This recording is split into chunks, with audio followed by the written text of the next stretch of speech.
فزي ما انا كنت بقول يعني ان الماشين ليرنينج هو جزء من هو عباره عن فانكشن ابروكسيميشن.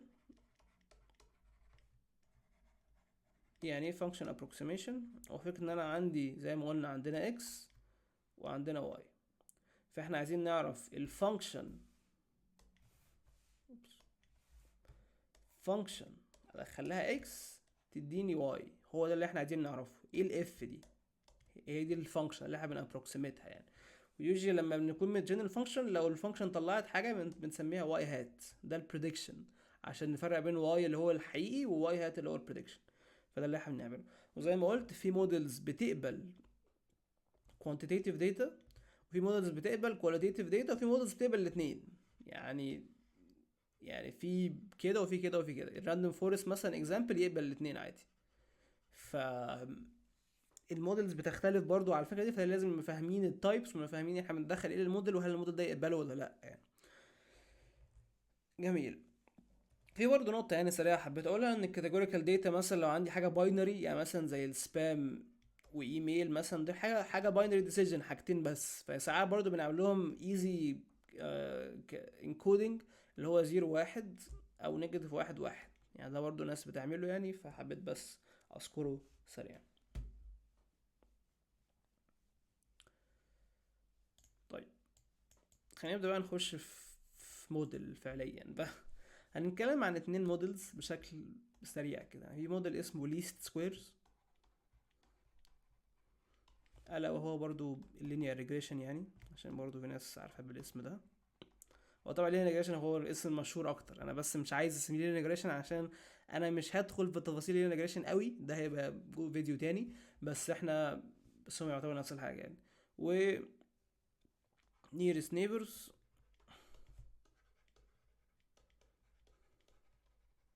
او برضو اللي هو الكي ان ان، كي nearest neighbors، ده برضو اسم تاني ليه يعني. فبشكل سريع يعني اللينير ريجريشن الصفات الأساسية بتاعته، واللي احنا يعني هنشوفها in action كمان شوية، هي ان هو بيأسيوم linear structure،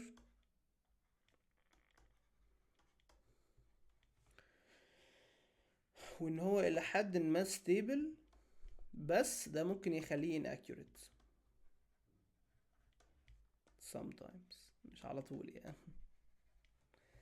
الكي nearest neighbors هو عنده low او less structure assumptions، مش بيأسيوم حاجات كتيرة على الستراكشر بتاع الداتا، وهو more accurate. بس I think يعني اللي هتتوقعه التالتة ان هو slightly unstable. طيب خلينا نجو ثرو كده سريعا الاتنين دول بيعملوا ايه. linear regression ممكن يكون في ناس عارفاه اوريدي مثلا من كورس زي numerical methods او حاجات زي كده، عشان هو حاجة مشهورة يعني. linear regression فكرته ان هو y hat البريدكشن بتاعي هيبقى عبارة عن بيتا نود بلس summation. اظن انتوا المفروض عارفين يعني ايه summation، يعني مش محتاجة اقولها تاني يعني، من j equal 1 ل p اللي هو الدايمنشنز اكس جي في بيتا جي. بس هو ده اللينير ريجريشن. طبعا الشكل ده ممكن ميبقاش معتاد شويه على الناس، الشكل اللي معظم الناس عارفاه اللي هو يعني هو اللينير ريجريشن اصلا ابسط فيرجن منه هو اللاين اللي هو y equal mx plus c. الاكس هو الانبوت، الواي هو الاوتبوت، والام والسي هم الويتس. يعني ده ابسط شكل لينير ريجريشن موجود يعني. فهو ده بيعبر عن ايه؟ هو هنا جاست انا سميت السي ده، يعني لو هنربطهم ببعض يعني واحد ورا التاني. السي ده هو بي نود، بيتا نود يعني، هو ده السي لحد ما. وده هو جاست عشان لو في مالتيبل فيتشرز، يعني في الحاله دي مثلا عندنا اكس واحده، بس لو عندنا 2 اكسس هنكتبها كده y equal m1 x1 plus m2 x2 plus c. فهو انتوا لو واخدين بالكم، الام هي البيتا والاكس هي الاكس، فيعني هي جاست يعني الترم اللي هنا ده هو الترم اللي هنا ده هو جاست سميشن، عشان بس نختصره يعني، عشان يبقى جنرال كيس لكل حاجه. فده فكره اللينير ريجريشن عامه. وطبعا البيتا نود او السي بنسميه البايس او الانترسبت. في تريك عامه موجوده ان احنا بدل ما نكتب البيتا نوت بره الاكس بنزود لها واحد. يعني let's say مثلا انا عندي الاكس بتاعتي هي weather و rain و temperature مثلا. فدي التلاتة values مثلا عندي weather مثلا انا مثلا يعني let's say bad و rain yes هحط له واحد و temperature مثلا 0.53 اي حاجة يعني. انا مش عارف، مش ارقام مش لازم تكون واقعية يعني.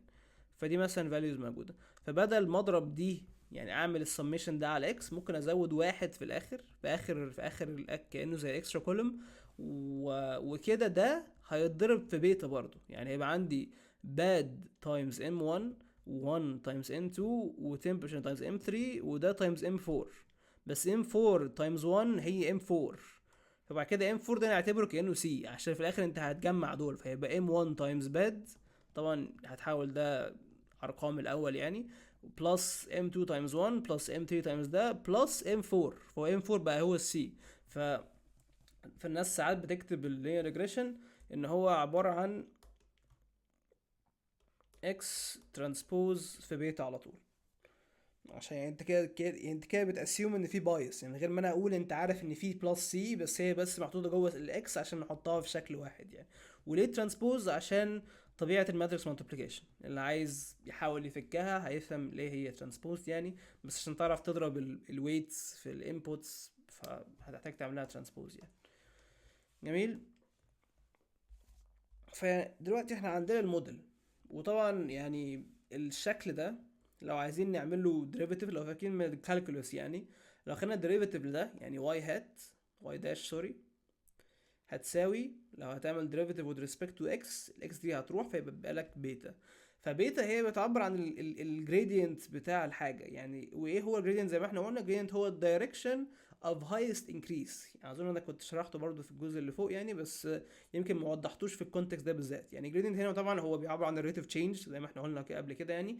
بس في النهايه هو بيعبر عن يعني خصوصا لو multiple dimensions. لو عندي كذا اكس، تخيل مثلا عندي 3 اكسز مثلا يعني x1 و x2 و x3 جوه الميتريكس دي. يعني دي ميتريكس عامه فجواها x1 و x2 و x3. فالبيتا هيبقى جواها 3 ارقام. هيبقى جواها يعني let's say بيتا مثلا 1 و2 و5 مثلا فور اكزامبل يعني. فلو الجريدنت بتاعي طلع 1 2 5 فانا كده عارف ان انا الاتجاه اللي يديني اعلى انكريس ان اكس ان سوري في التارجت في الواي يعني عامه. اه هو الاتجاه ده. يعني لو تخيل لو رسمت الفيكتور ده يعني اللي هو 1 و2 و5 في الزد وتبقى بقى هيبقى شكله عامل ازاي يعني. فده الهايست انكريس يعني ده بنعبر عنه بالفيكتور ده. فده بس يعني سمول بوينت. فانا كده معانا الموديل يعني معانا اللي هو m1 x1 اللي هو مكتوب فوق يعني. ازاي بقى نعمل له ترين؟